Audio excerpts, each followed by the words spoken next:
summer heat. We were in many cities that people didn't know about. We kept it a little quiet, and it had a big impact, and you'll hear that in a second.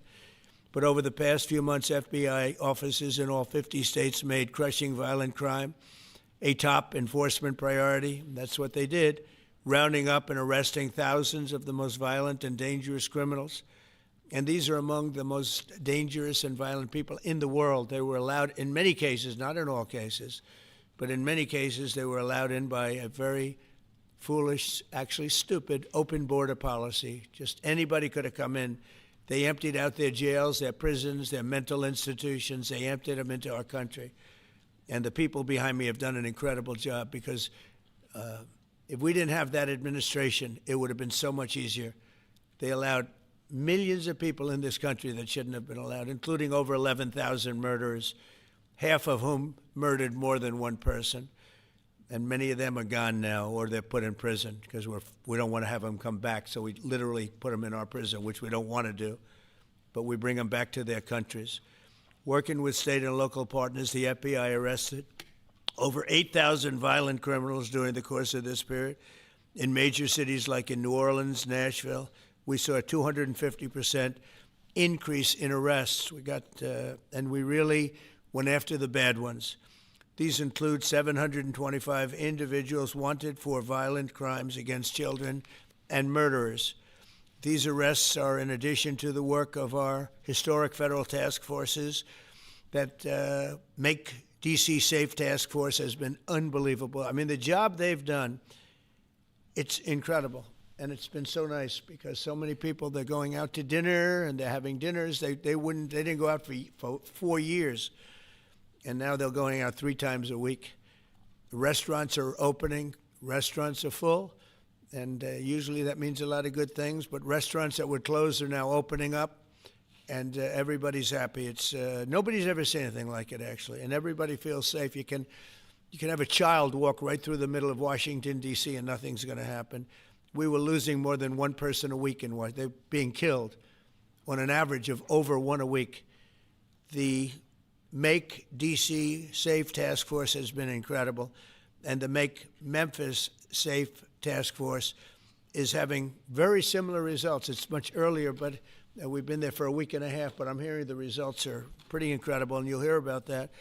They're mobilizing more than 20 federal agencies for the largest law enforcement operation targeting violent criminals in American history. As a result of these efforts, violent crime declined nearly 20% nationwide compared to the same period last year, and it was the safest and most peaceful summer in 2 decades. And honestly, we haven't really even gotten going yet. If we didn't have to fight all of these radical left governors, we could have had Chicago taken care of, as an example. They had, in a short period of time, 4,000 murders in Chicago, and we have to listen to this man stand up and say that we're bad people. And the people of Chicago are walking around with MAGA hats. You have women, beautiful black women, walking around with MAGA hats. Please let the president in, and we don't care how he does it. They're not interested in National Guard or Army, Navy, bring them in, Marines, bring in the Marines. They just want the crime to stop, and more so because of the success that we had in D.C. I think if we didn't have that success, nobody would even believe it. So I want to congratulate all of the incredible law enforcement professionals joining us today, especially Attorney General Pam Bondi, who's terrific, Deputy Attorney General Todd Blanche, who is a fantastic legal talent. He really is. He's a great guy, too. And, of course, FBI Director Kash Patel. They have worked so hard on this and other things. Since the start of the administration, the FBI has arrested over 23,000 violent criminals, more than double the number arrested in the final year of the Biden disaster. The FBI has also destroyed or severely disrupted more than 170 organized criminal enterprises and gangs, 1,600 of the most violent gangs, and confiscated over 6,000 illegal firearms. And they've tracked down and arrested 4 fugitives on the most wanted list, 4 of the most wanted. Actually, 2 of them were the most wanted fugitives in the world. There's still much more work to be done, which is why the FBI continues to work alongside the Department of Justice, the Department of Homeland Security, and the Department of War to defend, and Pete Hegseth has been fantastic, by the way, on this too, on other things, but on this too, to defend law and order and combat violent crime, arrest illegal aliens, and make American cities the safest in the world. And when I campaigned, I talked about crime, but I never knew that we were going to get into it like we did. You know, I mean, I used to watch these cities with the murders. Chicago recently had one deal where they had 11 murders in one weekend, and they said, well, yeah, but it was a holiday weekend. They actually told me that was the reason, like it was okay because it was a holiday. It was Labor Day. These people are the worst. They really have to, they better, I tell you what, the people in Chicago and the people in places like that can be fixed. At some point, it gets to where you can't fix it anymore. It's too far gone. And we have some cities like that. But these are great cities that can be fixed. I'm going to be strongly recommending, at the request of government officials, which is always nice, that you start looking at San Francisco. I think we can make San Francisco. There's one of our great cities 10 years ago, 15 years ago, and now it's a mess. And we have great support in San Francisco, so I'd like to recommend that for inclusion, maybe in your next group. You'll get great support. Every American deserves to live in a community where they're not afraid of being mugged, murdered, robbed, raped, assaulted, or shot. And that's exactly what our administration is working to deliver. I didn't realize I was going to make this such a big factor in the administration. I didn't really campaign. I campaigned on crime, but I never thought we'd go into every city and take a really safe city that we've all been living with for years and make them safe. And now it's like a passion for me, and it's a passion for the people behind me. So I didn't get elected. I did get elected for crime, but I didn't get elected for what we're doing. This is many, many steps above. And I want to thank Stephen Miller, who's right back in the audience right there. I'd love to have him. I love watching him on television. I'd love to have him come up and explain his true feelings. But maybe not his truest feelings. That might be going a little bit too far. But Stephen, thank you for doing an unbelievable job. And the people of this country love you, I'll tell you. And they love what you say about crime and stopping crime. So now I'd like to ask Director Patel to say a few words, and then Pam and Todd also. And I just want to congratulate them. This is an amazing thing. And we're just at the start. We're going to go into other cities that we're not talking about purposely. We're getting ready to go in. And when they go in, like Cash as an example told me that people didn't even know. 5 months ago, they went into Chicago, and they started doing a lot of work in Chicago. And we brought the numbers down a little bit, and but that really was just preparatory work for what we're going to do with the surge.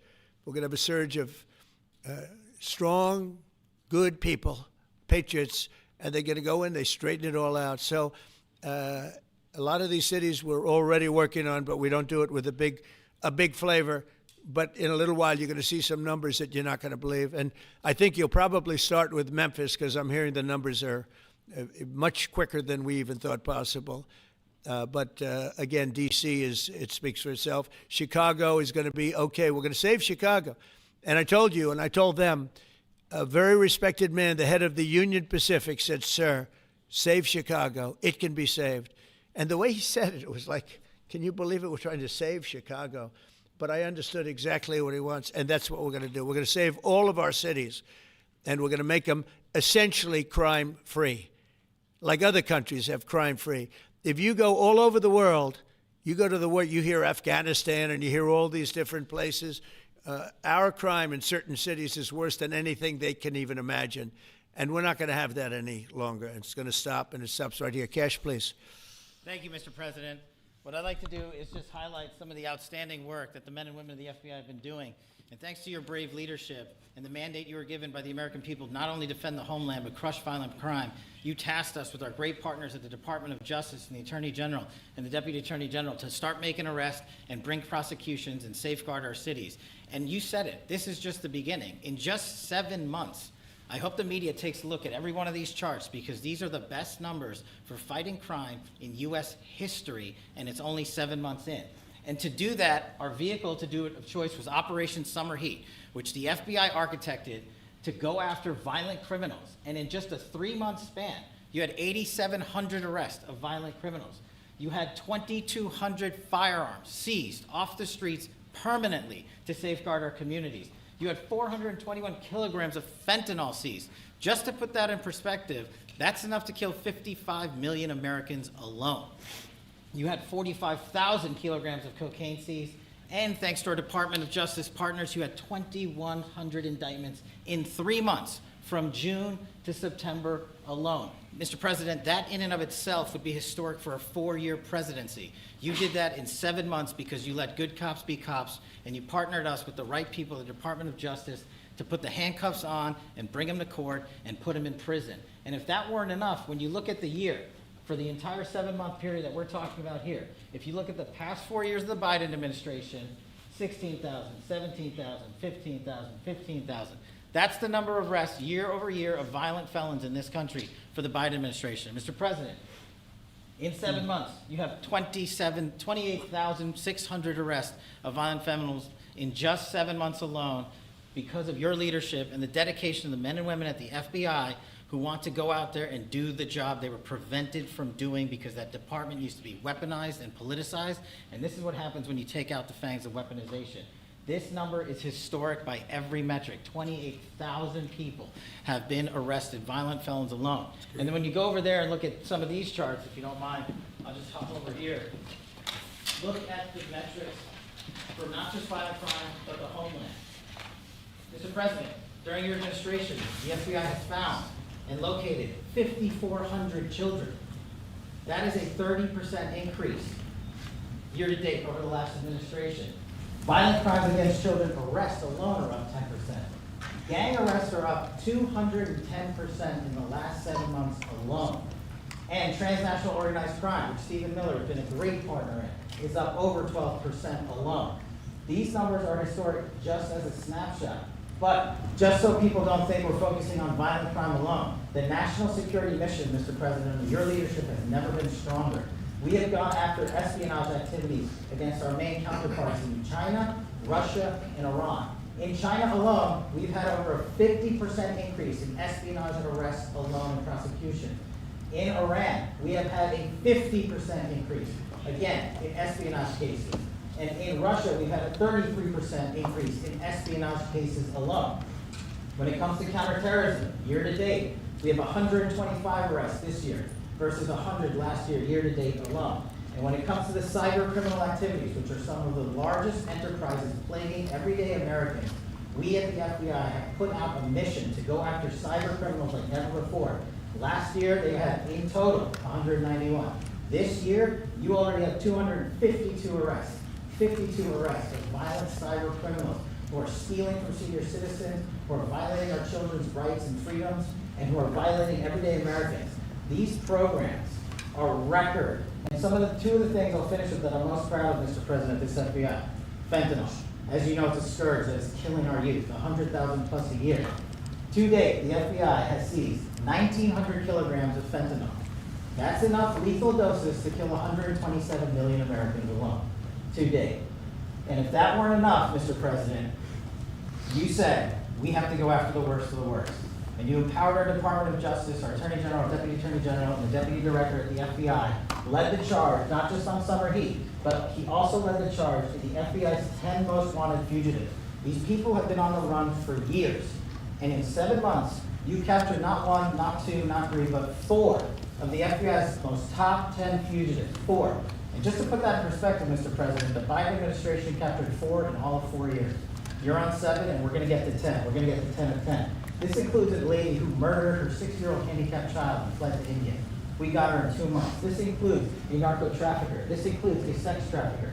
This includes another first-degree murderer and gangbang. These people were on the run because of the prior administration's reckless policies that destroyed our communities. And you came in and with a mandate said, go after the worst of the worst.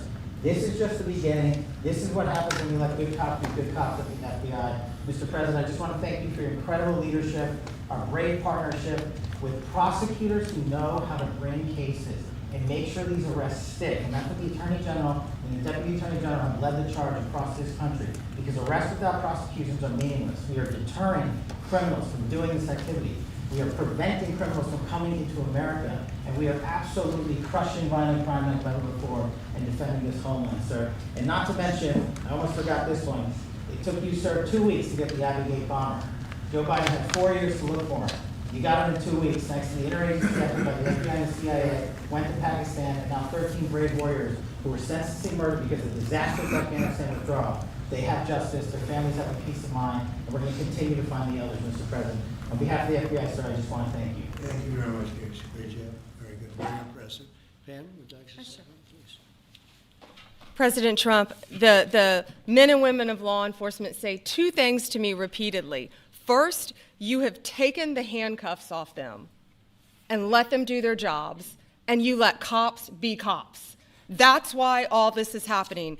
The director, the deputy director are working around the clock. All of these great men and women in the FBI, they have families at home, and they are working during a government shutdown right now. Many of them have small children. Many of them, I was talking to an agent this morning, many of them have babies at home, and they are working around the clock to not only keep our country, but our world safe. And that's what Operation Summer Heat did. Thank you, Director, and to the Deputy Director for everything you did on behalf of the Department of Justice, and you're going to continue to keep doing. And they set the stage for what we're doing in Memphis. You're going to hear a lot more about that, our joint task force next week, but they set the stage for Memphis. And last night alone in Memphis, there were almost 70 arrests, there were 12 guns seized, and there was a 70-year-old man arrested as a result of our operation in Memphis who raped a child under the age of 3. That one case makes everything we're doing worthwhile. So thank you all for being here on behalf of both of us. Thank you, President Trump. Todd, you want to say something? Sure. Thank you, Mr. President. So this is a great day, and I think there's stats that the director talked about which are important, but I want to give two examples of what Summer Heat has done that actually will apply hopefully to everybody in this room. The first is for over 4 years during the last administration, there was a hotel in a town, the middle of a town in Alaska, that was being run as a drug den. There were over 1,000 calls to 911 over four and a half year period. There were multiple violent crimes, drug dealers, overdoses, and murders at this one hotel, ruining a community. Summer Heat went in there, it's not only arrested all the participants that were controlling the hotel, but seized the hotel.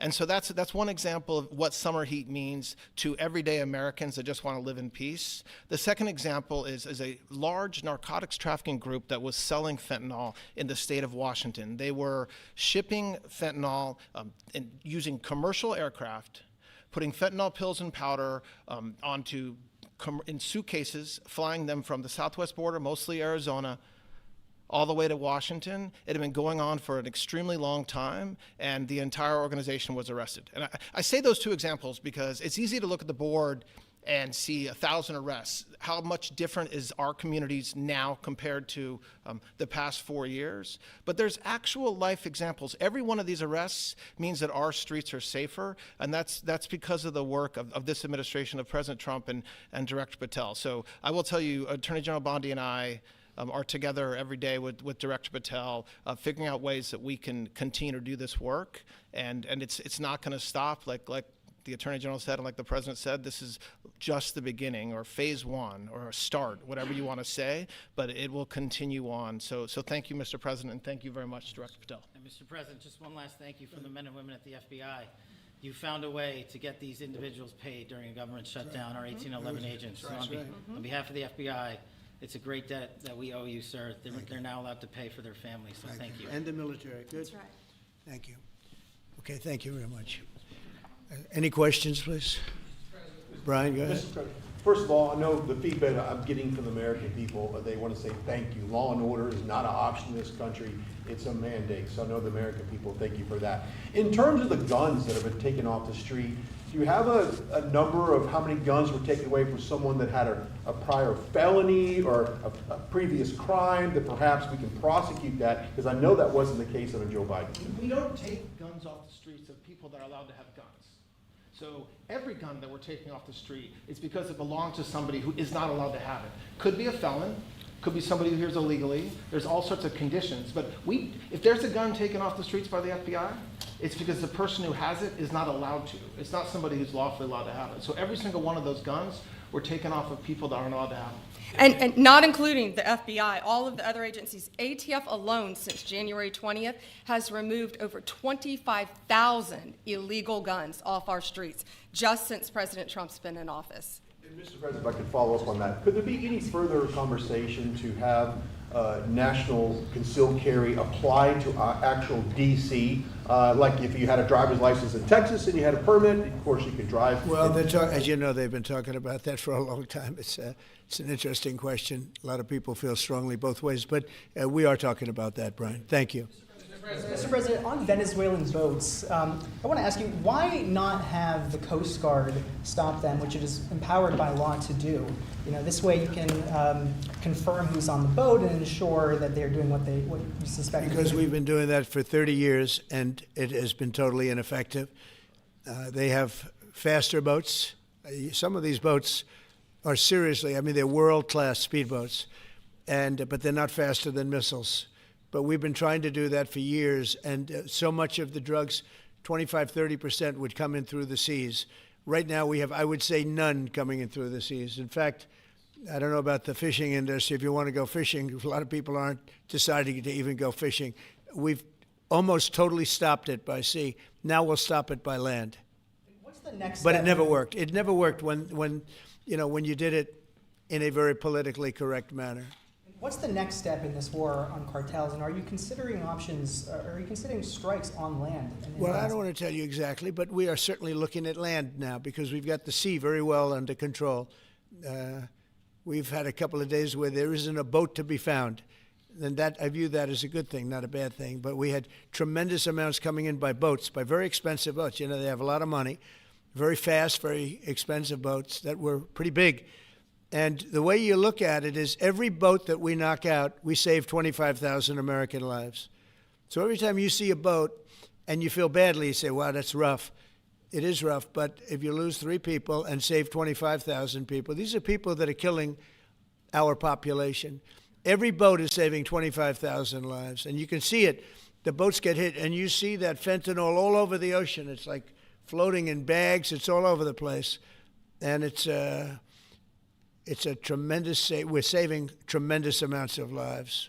Yeah, Mr. please. President, on that issue. I know you've talked about, I have a question for you, and then I also have a question for Director Patel. I know you talked about having some distaste for Boston recently. Is this one of those cities that you might be looking into, and can you give us a hint about other cities that you might be You're sending saying for federal where? funds? For where? For Boston. Yeah, well, Boston has a bad mayor who at least is a reasonable IQ person. You know, most of them are low IQ. But, and they're so bad. I mean, what's going on in Chicago is just, you'd think the guy would say, hey, look, we have a problem, Mr. President. Could you come in and straighten it out? We could have that done in a month if we had their cooperation. It's going to be done anyway, but we could have it done in a month. Yeah, Boston, she's got 4 areas that are, wrong. And, somebody said, would we think about taking the World Cup away from Boston if they don't straighten it out? And the answer is yes. We have the right to do that with FIFA.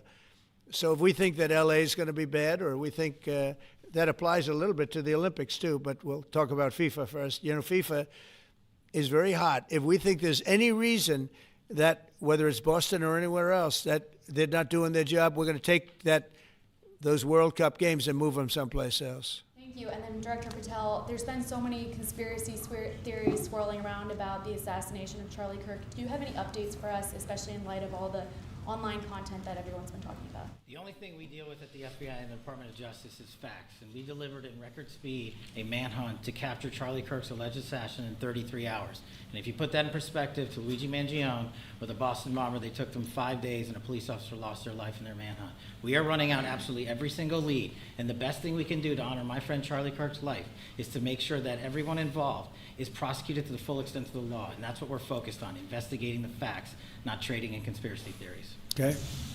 Mr. President, thank you so much. Thank you. In light of China's export curbs on rare earths, do you view India as a reliable partner going forward? And are you planning to meet Prime Minister Modi in Malaysia? Are you open to talks in terms of Yeah, trade? sure. He's a friend of mine. We have a great relationship. He just said that 2 days ago, as you know.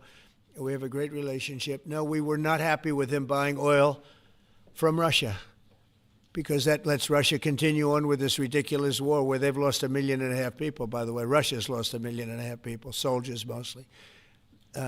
This is a war that should have never started, but it's a war that Russia should have won in the first week, and they're going into the 4th year. And I want to see it stop. So I was not happy that India was buying oil. And he assured me today that they will not be buying oil from Russia. That's a big stop. Now I got to get China to do the same thing.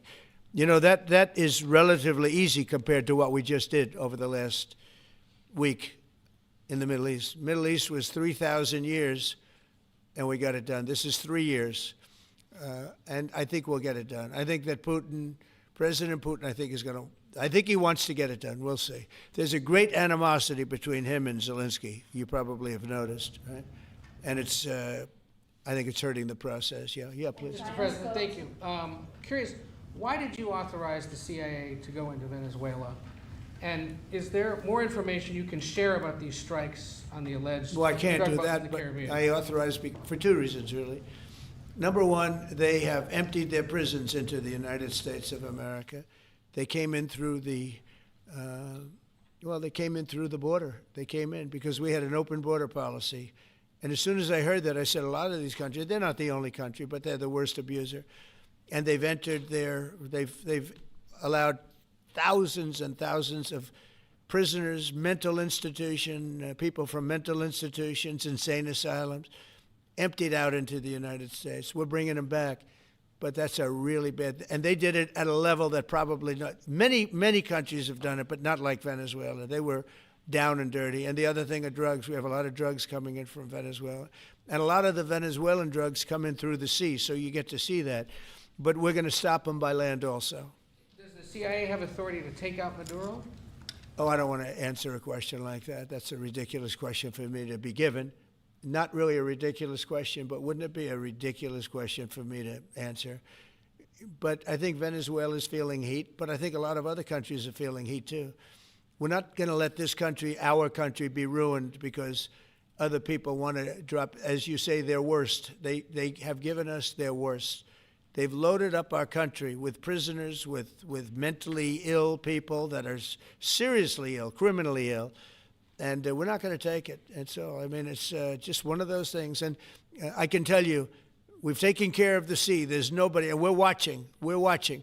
And if we see it, we'll save it. Yeah, please. On the ships, though, sir, there are Republicans and Democrats up on the Hill concerned that in the briefings they've gotten about those attacks, they're not necessarily getting information about who was on them and what exactly was on those ships. Can you ensure that at but least they are lawmakers given will be told that? information that they were loaded up with drugs, and that's the thing that matters.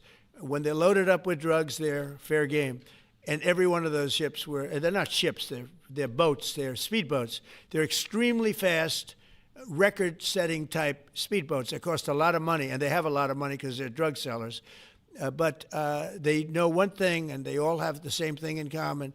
There's drug dust. They call it drug dust. They call it fentanyl dust all over the boat after those bombs go off. And you can take along. Attack them, though, that there are We know before. We know when they go out. We know we have much information about each boat that goes out. Deep, strong information. Yeah, please. Sir, you're going to have Vladimir Zelensky here this week. What is your message at this stage of the war for him? And shy of tomahawks. To who is that? For Zelensky. Yeah. And shy of tomahawks for Ukraine. Are you considering other options, and will you speak with Vladimir Putin about No, we're looking at other options. We are. President Zelensky's coming in. I'm not a fan of the war. I'm not a fan of the way it started. It should have never happened. It wouldn't have started if I were president. The election was rigged. And because of that, we lost a lot of lives have been lost because of that war. Not American lives, but if I can save a lot of lives, that's why I'm in it. I want to save lives. I've had 8 wars. The Prime Minister of Pakistan got up the other day, said so beautifully, he says, you saved millions of lives. He told that to a group of people right in this office. He said the president saved millions of lives. And I think what he's referring to is the fact that that would have been with India, a nuclear war. That was getting very close. 7 planes, they don't talk about it, but 7 aircraft were shot down. In fact, we have the new ambassador to India right here. They're well represented. You better represent us, not them, okay? Yeah. But Sergio's going to do a great job. He's going to do a great job. But no, we'll be talking about the war with him, and we'll be talking about, I mean, they want to go offensive. I'll make a determination on that, but they would like to go offensive, you know that, and we'll have to make a determination. Can I follow up with a question? Given you have the FBI Director and Attorney General here today, Jim Jordan has asked Jack Smith to appear in front of the House Judiciary. You mean deranged, Jack? He's a deranged individual, yeah. He's asked him to. Well, they should. I'm surprised it takes so long. You know, we're talking about violent crime. What about the crime against a political opponent? That's what we have to talk about, too. Jordan would like to understand the full extent to which the Biden-Harris Justice Department weaponized federal law enforcement. What do you think the committee will find out, Mr. Smith? I think it was the worst weaponization of a political opponent in the history of the world, let alone this country. And I hope that everybody's, you know, they're involved in it. I'm not. I'm the one that had to suffer through it and ultimately win. But what they did was criminal. Deranged Jack Smith, in my opinion, is a criminal. And I noticed his interviewer was, I think that was Weissman. And I hope they're going to look into Weissman, too. Weissman's a bad guy. And he had somebody in Lisa, who was his puppet, worked in the office really as the top person. And I think that she should be looked at very strongly. There was tremendous criminal activity having to do. If we don't have fair elections in this country, we're not going to have a country. And I've said it from the beginning, fair elections and borders. And we need also fair press, because if you don't have fair press, it's very tough. And we've got the strongest border of anybody. Nobody has a border. We have a border where the numbers just came out again. You saw 0 people came in illegally. Now, we do take people into our country legally, but 0 people. But, you know, you're talking about a different subject. You're talking about political crime. They have committed massive political crime. I hope they're looking at Shifty Schiff. I hope they're looking at all these people. And I'm allowed to find out. I'm allowed to, you know, I'm, in theory, the chief law enforcement officer. But I have a very good, talented group. This is about something else. But I hope they're looking at political crime, because there's never been so much political crime against a political opponent as what I had to go through. They raided my house in Florida. It was an illegal raid. I have a lawsuit that was doing very well. And when I became president, I said, I'm sort of suing myself. I don't know. How do you settle the lawsuit? I'll say, give me X dollars, right? And I don't know what to do with the lawsuit. It's a great lawsuit. And now I won. It sort of looks bad. I'm suing myself, right? So I don't know. But that was a lawsuit that was very strong, very powerful. They raided illegally my house in Florida, Mar-a-Lago. They went through the drawers of my young son. They went through all of the cabinets and drawers of the First Lady. She walked in, she said, wow, what happened? Because she's very meticulous, and this wasn't so meticulous. As she looked into the drawers and she saw everything a mess. It's what they did against a person that just got out of office. And then you look at these corrupt people. You look at Hunter Biden. You look at the signature. As an example, the Europen. I just signed so many different things. An admiral, a 4-star general. I'm signing them left and right, the commissions. And by the way, I want to compliment John Thune and also Mike, our great speaker. But John Thune, all of a sudden I'm getting these things by the hundreds. I was getting one every 2 weeks. It would have been 4 years before you got them in more. You would have had some that didn't even get in, all because of Democrat obstruction. So John Thune did a great job. I must have signed 200 into the administration. We're just about caught up. It's amazing. And so compliments to John. He had to do some things that were very tough to do that he didn't want to do, but he was forced to do it by the Democrats. And as far as the shutdown's concerned, this is a Democrat Schumer shutdown. And he's trying to do it to get relevance back into the party because he's a loser. I've known him all his life. He's always been sort of a loser, but an intelligent one. But I think he's losing IQ points with time.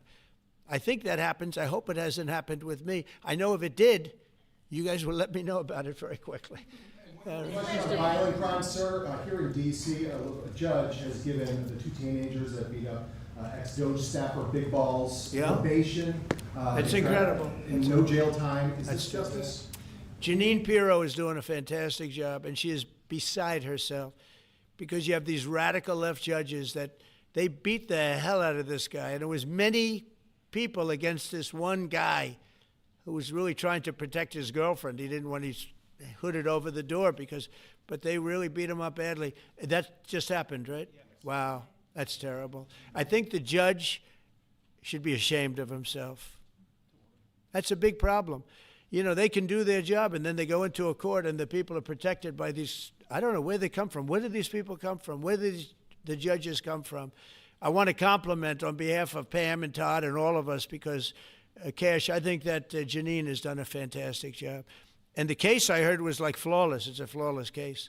They have them on tape. They have everything. And then a judge gives them a little probation. These are rough guys. And they're young. And if that happens, they're going to grow up. They're going to be real bad. They're going to cause a lot of problems. Yeah, please. Go ahead. So, Sergey Bohr has just gotten back from India. Right. What were the conversations like with Prime Minister Modi and the other? I think they were great. He reported to me that he's a great man, you know. Modi is a great man. That he loves Trump. Now, I don't know if the word love, I don't want you to take that any different. I don't want to destroy his political career, okay? But you have to understand, I've watched India for years. It's an incredible country. And every single year you'd have a new leader. I mean, some would be in there for a few months. And this was year after year after year. And my friend has been there now for a long time. And he's assured me there will be no oil purchased from Russia. I don't know, maybe that's a breaking story. Can I say that? Would you say? There will be no oil. He's not buying his oil from Russia. It started. You know, you can't do it immediately. It's a little bit of a process. But the process is going to be over with soon. And all we want from President Putin is stop this. Stop killing Ukrainians and stop killing Russians, because he's killing a lot of Russians. Again, it doesn't make him look good. It's a war that he should have won in 1 week, and he's now going into his 4th year. That does not make this big so-called war machine look good. But he could make a settlement. We're willing to settle. I thought we had a deal. The hatred of the two leaders is it's an obstacle. It's an obstacle. There's no question about it. But I thought we had a deal 2 months ago. Who would think I created peace in the Middle East and can't get the two guys to settle? But I think we'll get them. But if India doesn't buy oil, it makes it much easier. And they're not going to buy. They assured me they will. Within a short period of time, they will not be buying oil from Russia. And they'll go back to Russia after the war's over. Jennifer? On the shutdown, sir, are FBI officials being paid right now? Are all the FBI employees being paid? And are all the Well, that's what I understand. I hope so. Thanks to your great work, Mr. President. The 1811 special agents at the FBI are going to receive their paychecks. Got a lot of people paid, actually. We got the people that we want paid, okay? And we want the FBI paid, we want the military paid. We got the people that we want paid. And I'll tell you, the Democrats, they don't talk about this. You know, we're getting rid of programs that we didn't like, but that were negotiated in, but we didn't like. We're terminating those programs, and they're going to be terminated on a permanent basis. And it's thousands of people, and it's billions of dollars. We're getting rid of a lot of things that we never wanted because of the fact that they made this stupid move. And they don't want to talk about it. You know, they have their day coming up. I hear very few people are going to be there, by the way. But they have their day coming up, and they want to have their day in the sun. But they should really make a deal. So what we're doing, I mean, they call him Darth Vader, but he's actually a very nice person, Russell Vogt. But Russell Vogt is really terminating tremendous numbers of Democrat projects. There's not only jobs, I mean, the project in Manhattan, the project in New York, it's billions and billions of dollars that Schumer has worked 20 years to get. It's terminated. Tell him it's terminated, Jennifer. All right. On Hamas, sir, what is your understanding of the pace of returning the deceased hostages? Are you pleased? Well, with they're that looking pace? for them. Absolutely, they're looking. So we have the living hostages all back. They returned some more today. It's a gruesome process. I almost hate to talk about it. But they're digging. They're actually digging. There are areas where they're digging and they're finding a lot of bodies. Then they have to separate the bodies. You wouldn't believe this. And some of those bodies have been in there a long time. And some of them are under rubble. They have to remove rubble. But there are graves, and some are in tunnels that died in tunnels that are way down under the earth. And the tunnels are like 3 feet. Can you believe it? 3 feet high. They lived like this for a long period of time. It's a horrible atrocity. At the same time, we, meaning Israel, but I knew everything they were doing pretty much. I knew most of the things they were doing, but they've killed probably 70,000 of these people, Hamas. And I said, it's time now. So we'll see what happens. We'll also see what happens. Your next question is going to be the weapons. We want the weapons to be given up, sacrificed, and they've agreed to do it. Now they have to do it, and if they don't do it, we'll do it. That we had the head of CENTCOM today suggest that Hamas needs to hurry up and disarm and follow your comprehensive plan. Yeah. That it was the head of CENTCOM saying that. Is that not a signal to Hamas, to the rest of the world, that at some point the U.S. military may more directly engage? We won't need the U.S. military. We won't need it. We're Why gonna not just well, you? because we're very much involved in it. If we weren't involved, there wouldn't be peace. If we didn't destroy the nuclear capability of Iran, that deal would have never happened for two reasons. The Arab nations would not have felt bold enough to do it because you have a very powerful, at that time, Iran. It's not powerful anymore between what Israel and us did, because, you know, the attack was, if you look at it, we helped them very much. They will be the first to tell you, including shooting down thousands of drones that were coming into Israel. You know, we shot them down. We were shooting them down like it was target practice, but we shot down thousands of drones and missiles also going into Israel. But between what we did to Iran that way with the, you know, conventional, we will call it, and what see that beautiful plane, that B-2, I noticed it on the desk.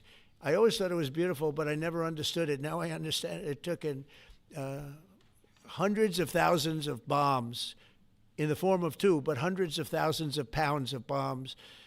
And every single bomb hit perfectly. Then they sent Tomahawks in. They sent 30 Tomahawks on top of it. And that was totally, you know, CNN said, well, maybe it wasn't as bad as, you know, as Trump said, because I said obliterated. Obliterated is not a strong enough word, actually. And you saw the Atomic Energy Commission came out and said the word obliteration is very, very, think of it. They came in under potential fire. They entered Iran airspace late at night, in the dark, no moon. The moon was low for a reason. What time we picked it. Couldn't see anything. And they hit every target, and they weren't hit. Nobody saw that plane. That plane is stealth. Nobody saw it. The problem with that is it may be stealth today, but tomorrow it won't be. And we just ordered about 20 brand new B-2 bombers. It's unbelievable as a weapon. I know Putin, when I was riding with him in Alaska, we passed a lot of them. And he said, that really did the trick. I said, yeah, it did. It's amazing. The flying wing. But you still see no reason for the U.S. military to get involved in Gaza? No, I don't see that. No, I think we're going to handle it very well. We'll be helping Israel. But we have other countries that are now. You know, we signed, many countries signed. And many of those countries relatively are very strong military powers. And Hamas has no support. See, Hamas had the support of Iran. And now Iran says, don't get us involved. The last time they got them involved didn't work out too well. So they used to have the support of Iran. Today, they're trying to survive. You know, when I heard the reports 2 weeks ago, Iran's looking to build a nuclear weapon, I said, don't worry about it. They got a lot of things they want to do before nuclear weapons. I said, the last thing they want to do is a nuclear weapon. It didn't work out. And if they did a nuclear weapon before they got even close, that site would be attacked and it would be wiped out. Yeah. Mr. President, you're meeting with President Xi in a few weeks. Yeah. If you can't come to an agreement or a deal at that meeting, are we in for a sustained trade war with China?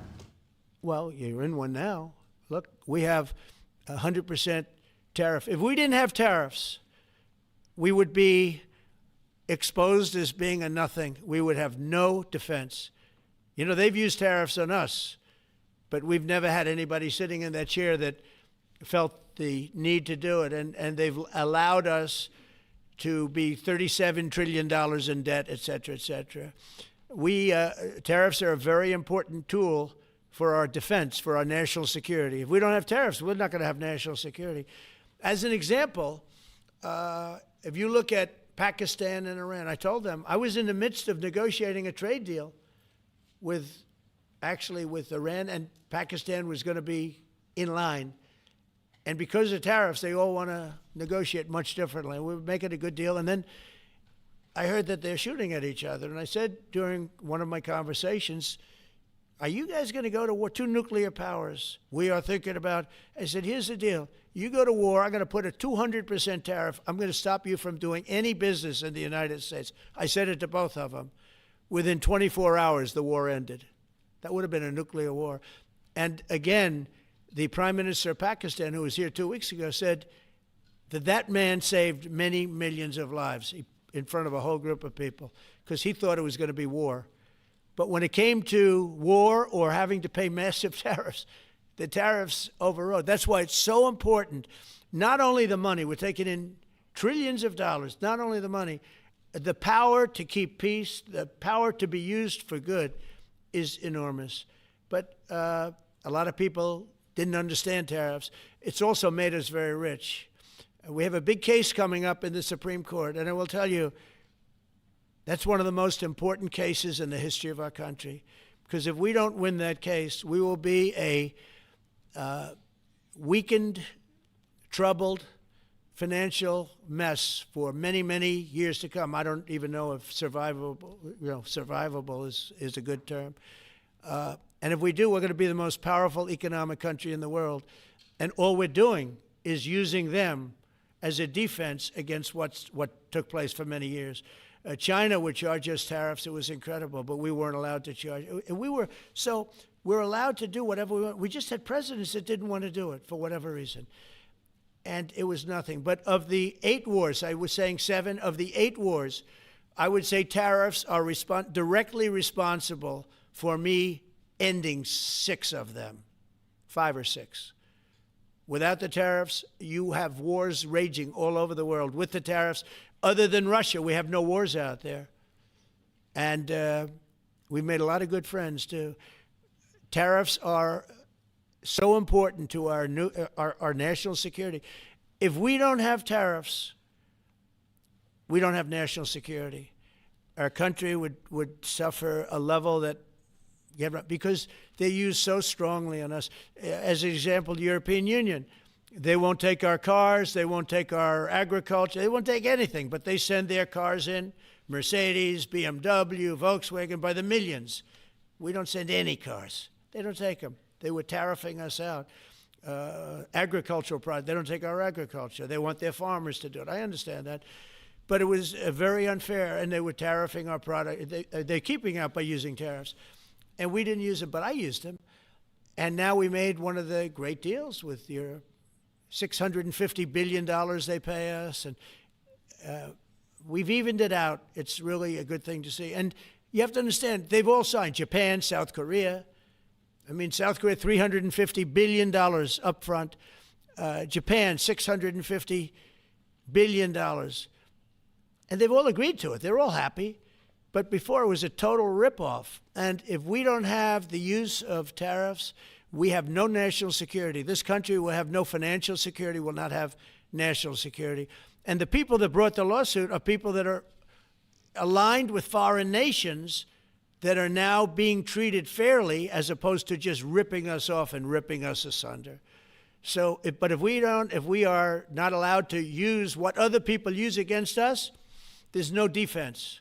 It'll be a disaster for America. That's why I think I'm going to go to the Supreme Court to watch it. I've not done that, and I had some pretty big cases. I think it's one of the most important cases ever brought, because we will be defenseless against the world.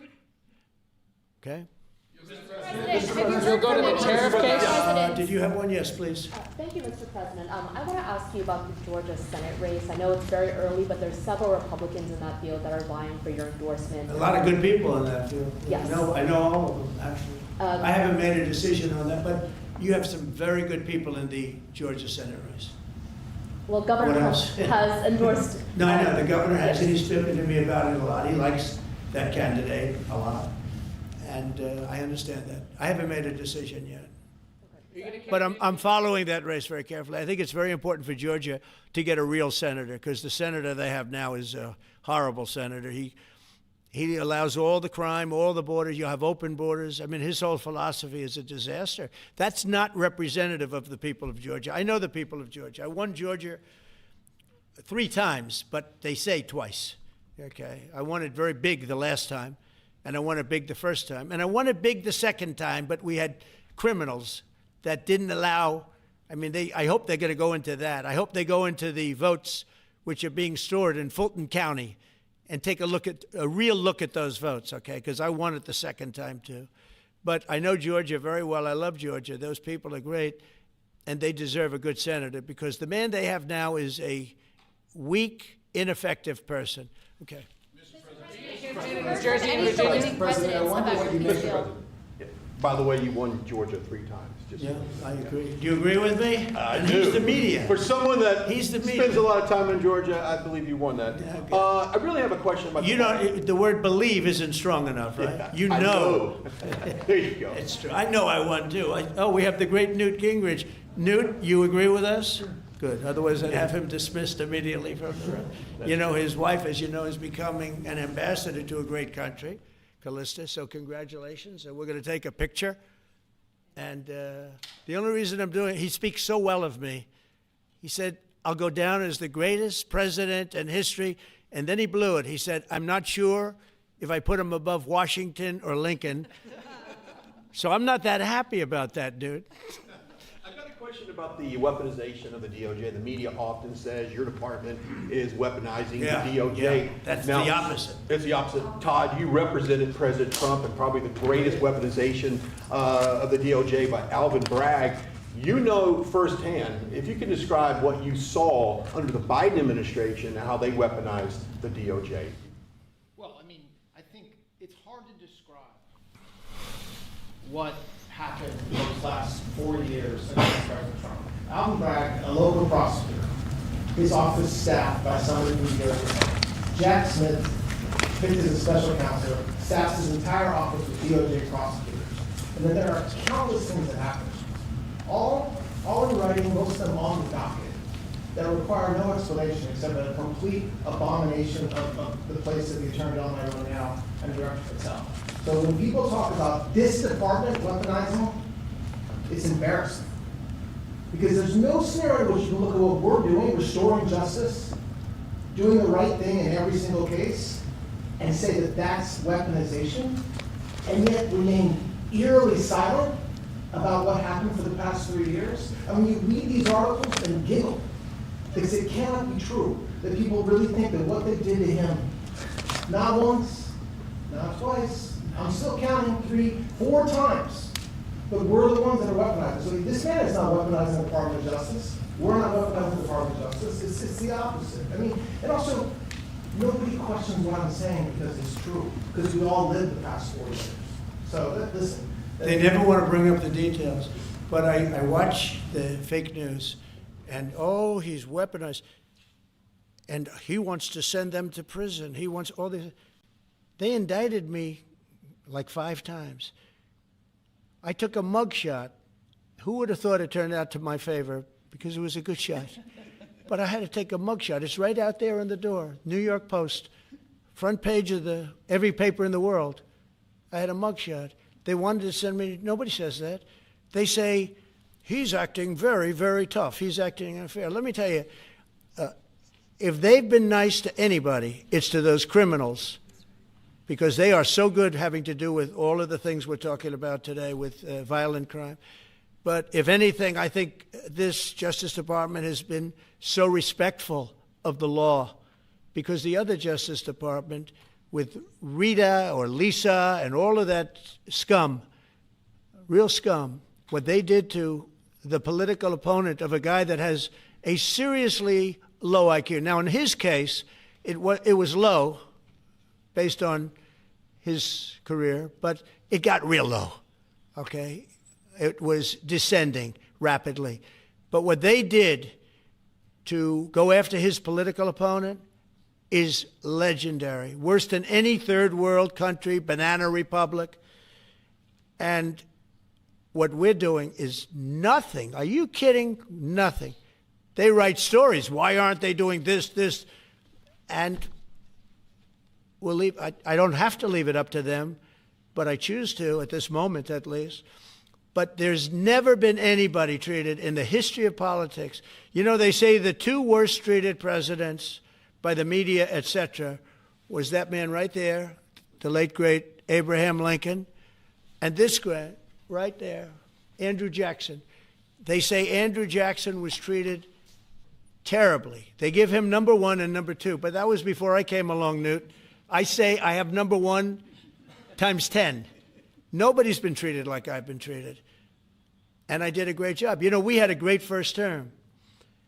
And we had one of the most successful economies in history, et cetera. I rebuilt the military. We did a tremendous amount. The last part, we had a horrible thing called COVID, and we handled that well. We made ventilators for nations all over the world. We did a great job. Probably never get credit for it. Look at the therapeutics, the Regeneron, all the different things, the vaccines, all the things we did.